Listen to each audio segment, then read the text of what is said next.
Well, good afternoon, everyone. This is Nana the Canner here, and I want to welcome you back to the edge of the boreal forest.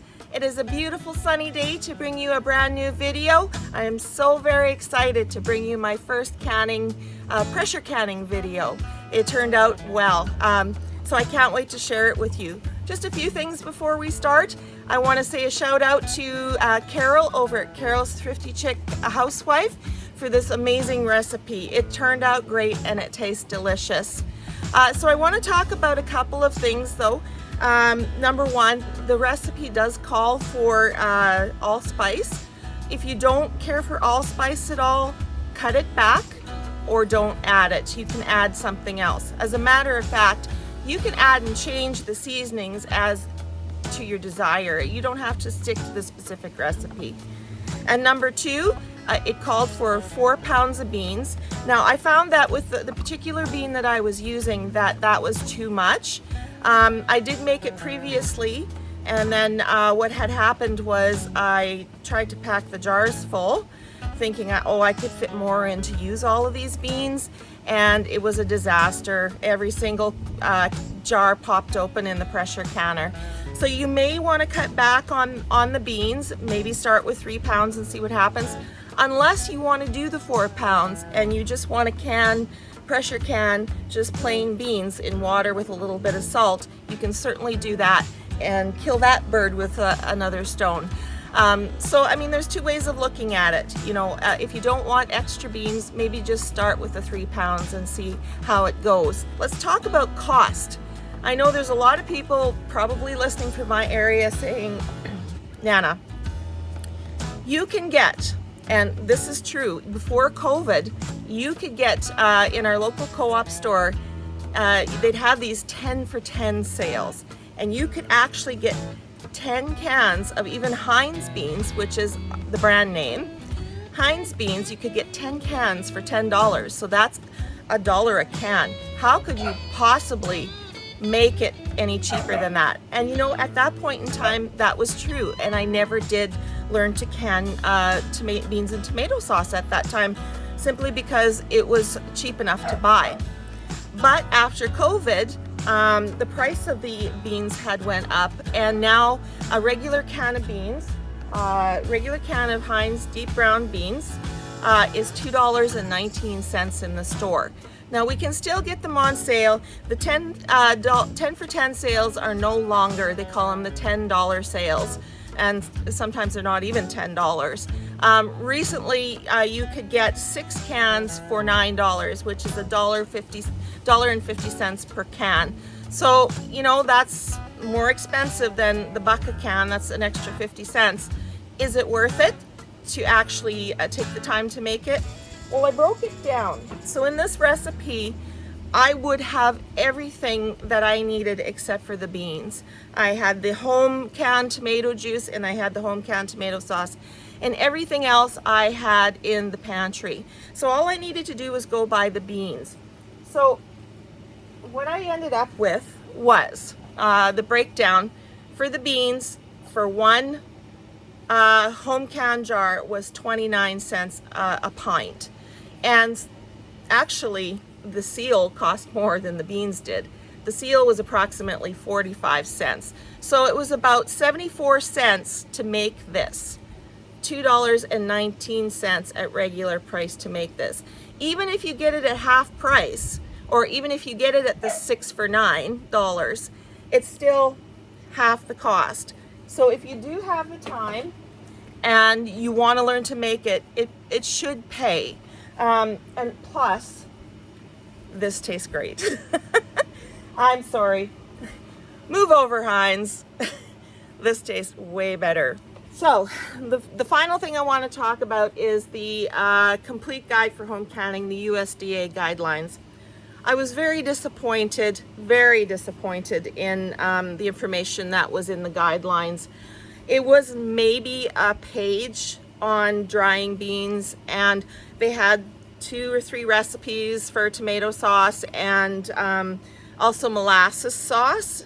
But basically, it was all lumped into paragraphs. It wasn't laid out in this nice recipe with everything listed. So it was not user friendly and it was difficult to kind of piece through. But from what I can see, this recipe does fit into the guidelines. The beans are prepared in the way that they're supposed to be according to the guidelines.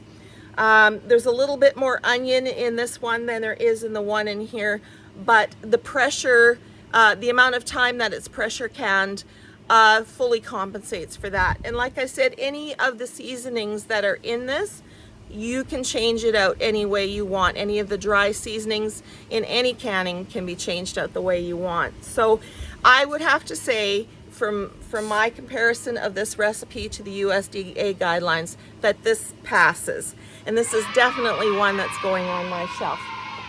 So at the end, we did taste it. And then at the end, I give you just a sneak peek of my messy pantry. It's always a work in progress. So without further ado, I bring you the Better Than Busch's or the Better Than Heinz canned baked beans. And enjoy and have a good day. Welcome back, everyone. We're going to get started. We're making Better Than Busch's baked beans today. We are using the Co-op Gold white navy beans. You can use a bean of your choice, but this is what we choose to do. So we have 907 grams. We have 2 packages, which is approximately 4 pounds. So what we're going to do is we're going to open these up and we're going to sort through them, and we're going to rinse them before we begin to cook them. So we have the first bag, and we're just going to put that in a strainer. So we'll just do a quick sort through, pick out any that you see that may not be any good, any split ones. You want the best type of bean going into your jars, especially if they're going to sit for a little while on the shelves. For the most part, they look pretty good.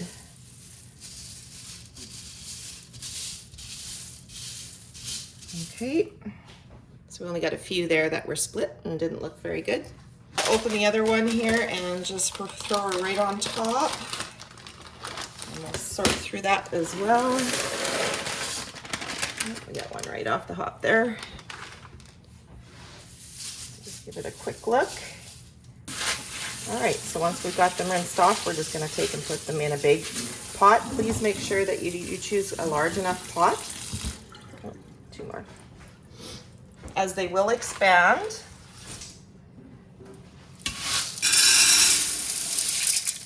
So as you can see, it's quite a large pot.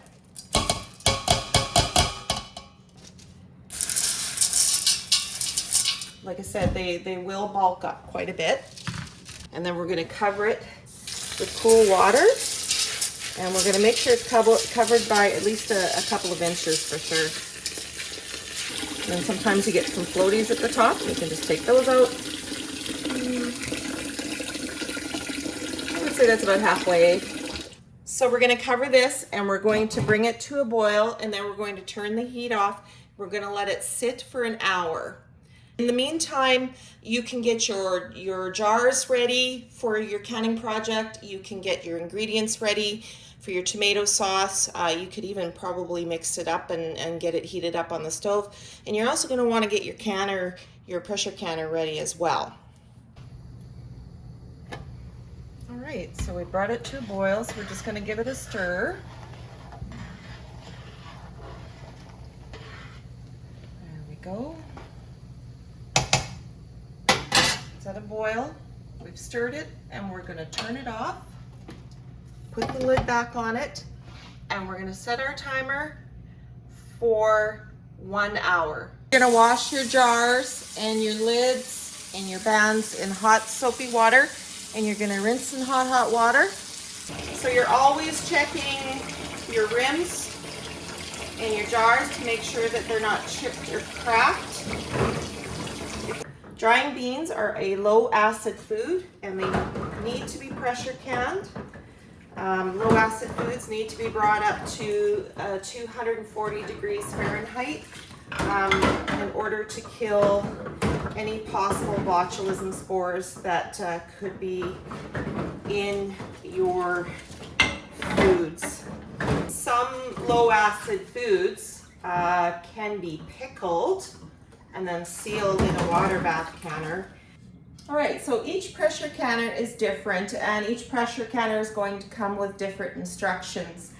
So you're going to want to follow the instructions that come with your canner. If you've bought a used canner, you want to make sure and see that if you can find the instructions online so that you can follow them to a T. Don't deviate from them. I bought 2 pressure canners in 2020 when I was learning about pressure canning and low acid foods. And I bought 2 Presto pressure canners. One was like a 7-quart canner, which is a little bit shorter than this. And then I bought this taller one, and you can put 7 quarts in it, or you can put like 18 pints in it. It does not have a gauge on it, so it was very easy for me to learn on. I didn't have to worry about using the gauge. So we have the base here, and then we have the lid.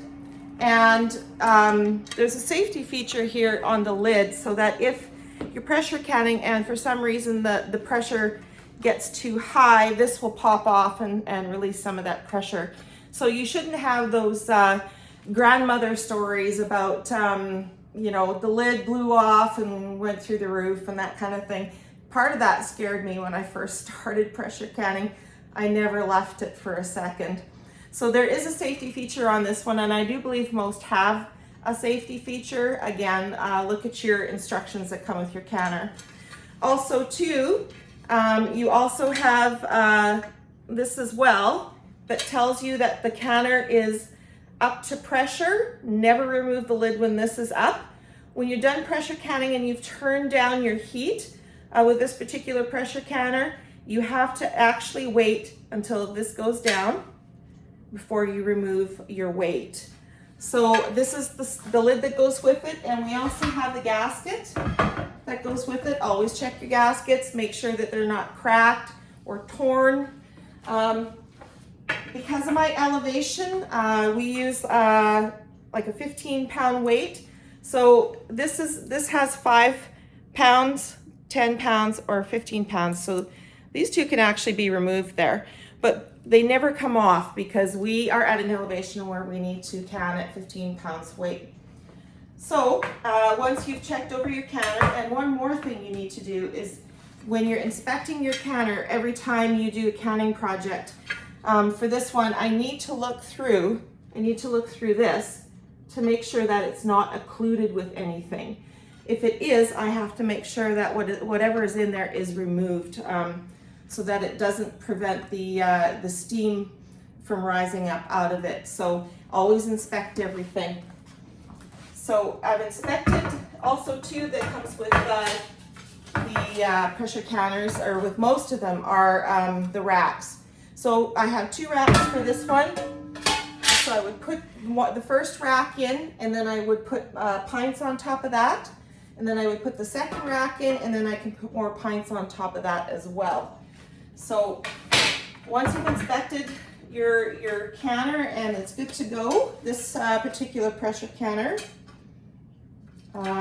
what I do, and it's suggested for the first little while at least, is sometimes that seal, when you place the lid on, the seal is very, very tight. And so what I do is I take just a little bit of canola oil and just slightly rub around here, just to give it a little bit of an oiling so that I can get it off after, because it's still quite a fairly new gasket there. So I will do that before I put the lid on as well. So you want to fill your canner with the recommended amount of water that it calls for your canner.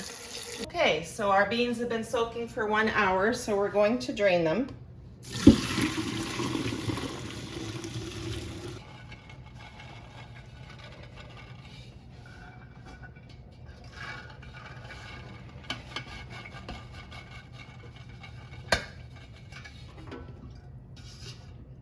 Go. So now you can see there's just some sludge and some half pieces in there, so I'm going to rinse that out. Then I'm going to take this and I'm going to pour it back into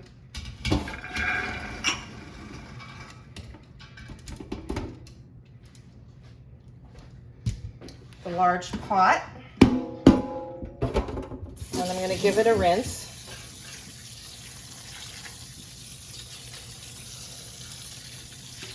I'll cover it right up again here and give it a rinse.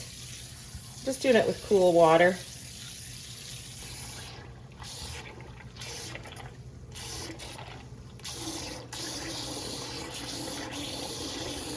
All right.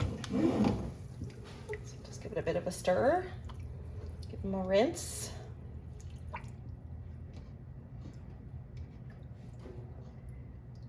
I always like to take the time with my canned goods that are going on the shelf. Some of them might be there for a while, depending on how much we go through. And it just, you know, it takes a little extra time to make sure that the product is as good as it can get going into the jars. Move this over. We're gonna drain this again.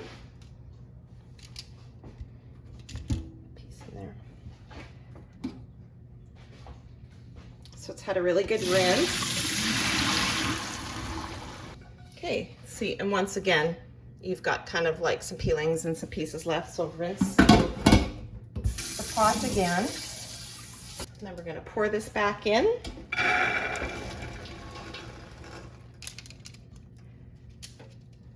And then we're going to cover it with water. And then we're gonna simmer it. Bring it to a simmer and cook it for approximately 30 minutes or until it is al dente. So we'll go with that. All right, so our beans are simmering for 30 minutes now, and so we're going to start our delicious tomato sauce. So we'll start with 2 quarts of my home canned tomato juice.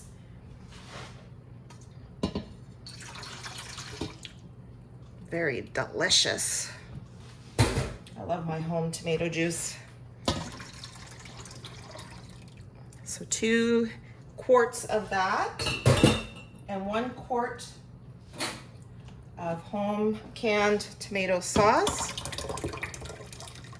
This one's pretty thick. We need 2 cups of brown sugar. So not packed brown sugar, but just leveled. So 2 cups of brown sugar. There's 1. A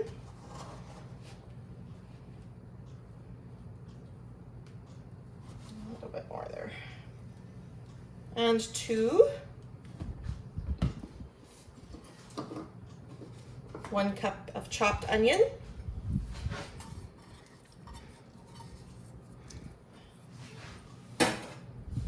Half a cup of molasses. Gotta have molasses in there. So that's a half a cup of molasses.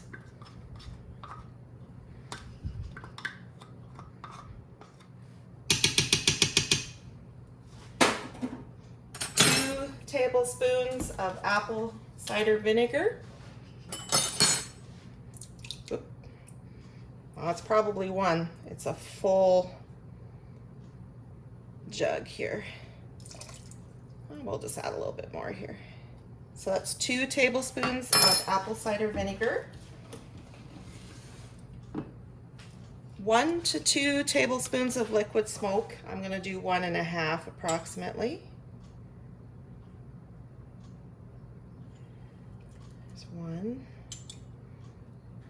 And a little bit there. And you can use any kind of liquid smoke that you desire. This one is hickory. We need 2 teaspoons of dry mustard.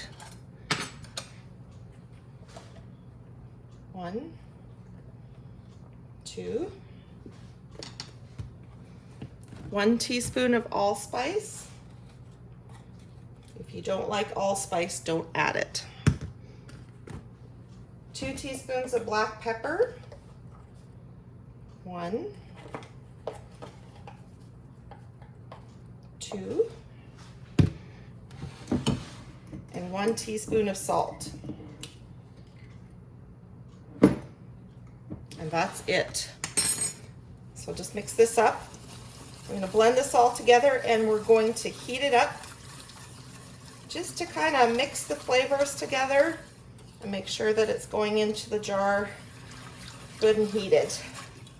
You don't have to like cook it because the cooking process will be in the canner.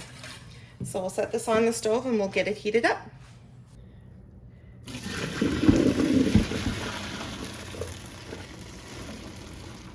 Pumped out quite a bit more. Still a little bit left in the bottom here, but get them drained. And then we're gonna put them back into the pot here. So now we're gonna fill our jars only 2/3 full with our beans. No more than that, because they will continue to swell. Let's say that's about 2/3.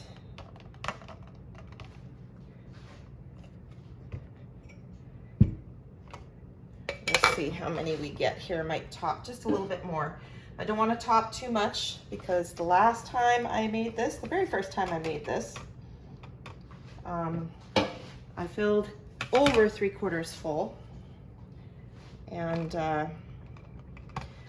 all of the seals popped off. Every single one. I was devastated. I'm just gonna put a little bit more in here. It was a lot of work. I didn't listen to the instructions. I thought, oh well, they've soaked for an hour in hot water. I rinsed them and I simmered them for a half hour. Again, like that should be enough, but trust me, they are still gonna soak up that wonderful tomato sauce, and you definitely don't want to go to all of that work and have your seals all pop off in the canner. So I'm just gonna finish filling these and I will bring you back. Take a look at that beautiful tomato sauce there, all heated up and ready to go into the jars. We ended up, I distributed the beans over 22 pints. Now we're not gonna have enough tomato sauce for all of them, but what I'm going to do with the remainder that doesn't have enough is I'm going to put hot water and a little bit of salt in it. I'm just going to can them up, pressure can them up that way. And I enjoy using these navy beans to put in bean salad. So that's the plan, is we'll use as much tomato sauce as we can, and then the rest will get canned up with some water and some salt. So we're gonna go ahead and we're going to fill the jars, and we wanna fill to 1 inch headspace.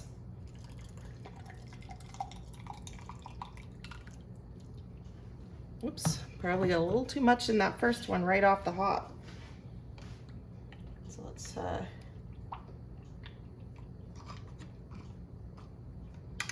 and bring it down a bit in here. Let's debubble. We're gonna do this as we go.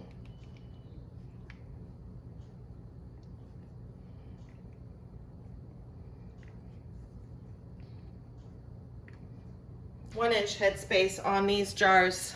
If you're unsure, please measure at home, but this is approximately 1-inch headspace right there. You need that, as the beans will, they will swell, and you need the space for the beans and the tomato sauce to, when it heats up, it'll swell. So we're just gonna bring this down to that 1-inch headspace.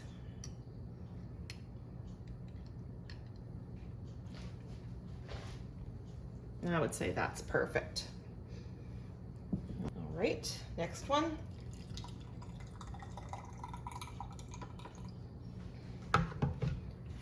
Debubble. A chance to get down in there. I'm gonna add some more sauce. Just a little bit more there. And just be careful when you're debubbling the beans so that you don't break them up too much. Let's move this over. down in there. We can put a little bit more on that. There we are, 1 inch headspace. And we'll continue in that fashion, filling, debubbling, and topping them off. And when I'm done, I'll bring you back. Okay, so I had enough tomato sauce for 13 pints. And if I'd only had like maybe 4 left that didn't have enough sauce for it, I would have just canned it up with some water and a little bit of salt. But because there's 9 here, like these beans really plumped up, so there's 9 more pints. So I went ahead and I made more sauce. So we're just going to finish filling these up here. Okay, so they've all been filled, debubbled, and filled up to the 1 inch headspace. We're just cleaning off the rest of the rims really good with some vinegar and a paper towel. Don't use your dishcloth. You'd be surprised how much bacteria is on that dishcloth. So we're just going to finish cleaning these rims. So I did have a fair amount of sauce left. I made another batch of sauce, but really I could have probably gotten away with only a half a batch. But that's okay. I have other plans for it. There we go. Now you don't need to, for these lids from Bernardin, you don't need to soak them prior to pressure canning. The compound is going to be softened up as it is. None of your jars need to be sterilized. Lids don't need to be sterilized. Bands don't need to be sterilized. That will all happen in the pressure canner. I'll finish doing these in a minute. All right, I want to see if you can see that. Okay, so when you're putting your bands on, make sure that it's centered, that lid is centered, fingertip tight. Keeping the lid centered, put your band on, fingertip tight, just like that. So we're ready to load our canner. So we're going to take this little bit of vinegar that we have here that we were using to wipe the rims, and we're actually going to throw it into the water that's in the canner. So I figured that this would happen. I didn't think that all 22 of the pints would fit into that one canner even stacked. So we're running 2 canners today, and that's fine. I'm here, I have to look after one, so I may as well look after 2, you know, make the best of my time. So we're just gonna put the lids on them.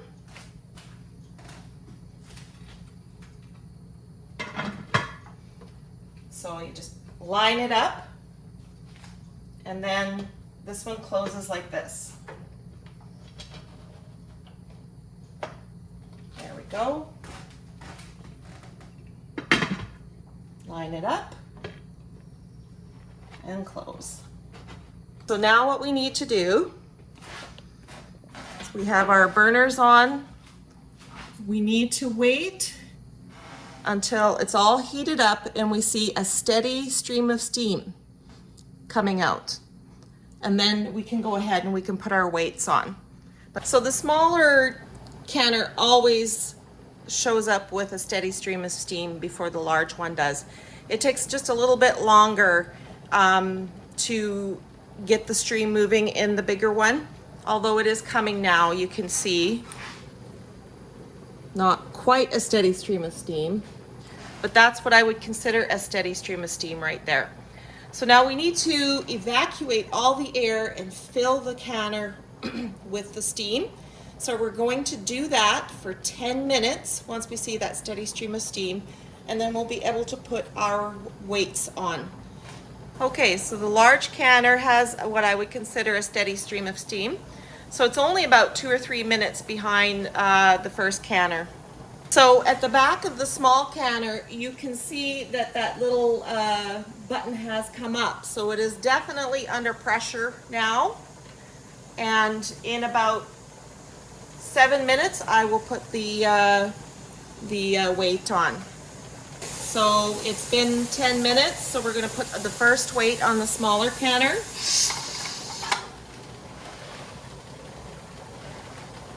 And then we're going to wait a few more minutes, and then we'll put the weight on the large canner. Once they start rocking, I can time for 75 minutes for the pints. It would be 90 minutes for the quarts. If at any time it quits rocking on me, say if I accidentally turn it down a little too much, because we want a gentle rock, then I have to start the timing over. So I don't want that to happen. So I'll be keeping an eye on it. You can see that this one is under pressure. That little button has just come up, and it has had a steady stream of steam for 10 minutes. So we are going to put the weight on this one. So the weight on the small pressure canner is starting to rock. So I'm going to start timing 75 minutes. And as it actually rocks, I'm just going to back off on the heat a little bit, just so that we can maintain that gentle rock. That's pretty good for now. I kind of know where my sweet spot is on my stove. It takes a little bit of experience and practice to figure out exactly where you need to set your stove with a canner like this. But I pretty much know where it's at. So as it continues to rock, if it rocks too fast, then I will just tip it back or turn it back just a little bit.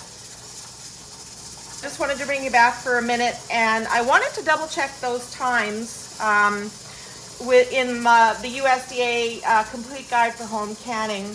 So in the recommended process time for beans dry with tomato sauce or molasses in a weighted gauge pressure canner at 15 pounds pressure is actually only 65 minutes for pints. So we're going to cut that back from 75 minutes to 65 minutes. The quarts are 75 minutes. Okay, so the second one is starting to rock, so we're going to time that for 65 minutes. And we'll just back the pressure off just a little bit, find that sweet spot. So it's just rocking gently. Keeping in mind that if it stops rocking, we have to start retiming. So what I'm going to do with the leftover tomato sauce that didn't get used is I'm going to freeze it, and then it'll be there to use for the next time I make canned beans. So it won't go to waste. We're going to freeze it and use it next time. All right, we're back. So this canner, it pressure cooked at 65 minutes, and then I turned off the heat and we just leave it to sit. We know that it is still under pressure because this little button is still up. We cannot touch it until that button comes down.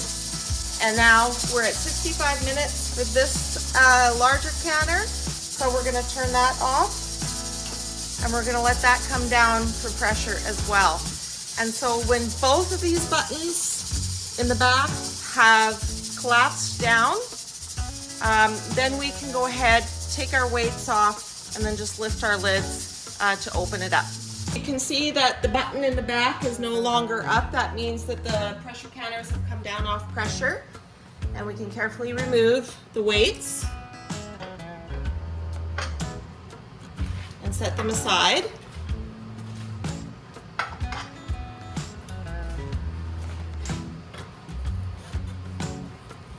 And then what I do is I just twist the lid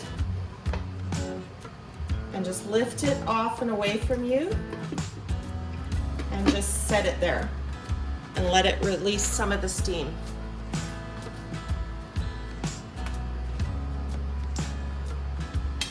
Okay, gotta put this up a little bit here.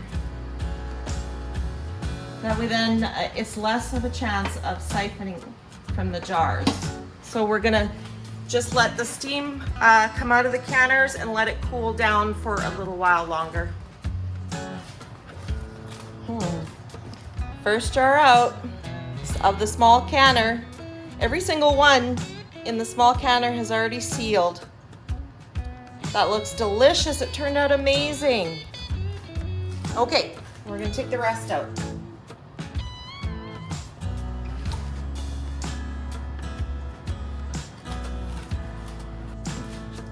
Well, folks, there we go. We have 22 pints of delicious, better than Busch's baked beans. Some of them are still bubbling a little bit. Most of them have sealed. Fingers crossed. We'll let them sit for 24 hours and then we'll come back and we'll check the seals. I'm so very excited. I opened the canners and not a single one of them had popped off. Like I said, my last experience with this, I filled them too full of beans because I had extra beans and I paid the price for it. So absolutely follow the directions. Only 2/3 full of your beans and then the rest sauce. All right, so we've had success. Every one of those delicious jars of Better Than Busch's baked beans has sealed except for one, and you gotta know we're gonna taste it anyways. So when it's come down from pressure and it's cooled down, you can actually just rotate the jar and then it won't be separated like it looks when it comes out of the canner. So it looks much more like, say, the beans that you would open up from the store. All right, so I did have a bit of a taste already. So I want to just show you the consistency. There's a really good ratio of bean to tomato sauce. And we're just gonna take a taste. It tastes very delicious. I'm gonna tell you right now, if you don't like allspice, don't put it in, because there is definitely a flavor of allspice in there. But it is definitely very delicious, and I would recommend you try it. Well, it is 4 days later. I had to go back to work and I didn't get the opportunity to wash the jars and remove the bands. So this morning, 4 days later, I have did that. I have washed all the jars and I have marked them with what they are and the date. And I also do one final check of the seals with the bands off. We leave the bands off now. That is a new practice, to leave the bands off. That way then, if your jars unseal on you in storage, they won't reseal and give you a false seal. They will just stay there until you have found it, and you'll probably smell it before you actually find out and realize that that has happened. So I give them one final test by lifting them like this.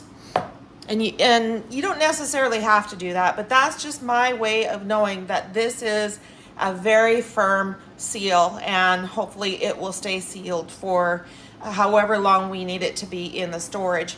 So out of the 22 jars, we had one that did not seal, or had sealed but unsealed in the evening. So of course I put that in the fridge and we ate that.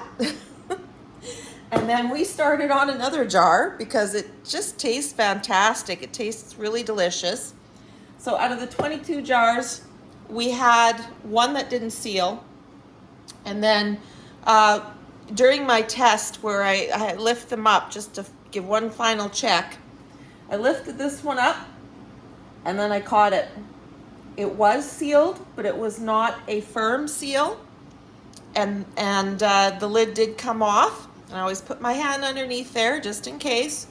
So I knew that was not a perfect seal. So that one, obviously, because it's unsealed now, will go in the fridge. But that the chances are some point in time that would have unsealed in the pantry because of that. But we've saved it. We're going to put it in the fridge and we're going to eat that one next after we finish this one. So the next step is to store them.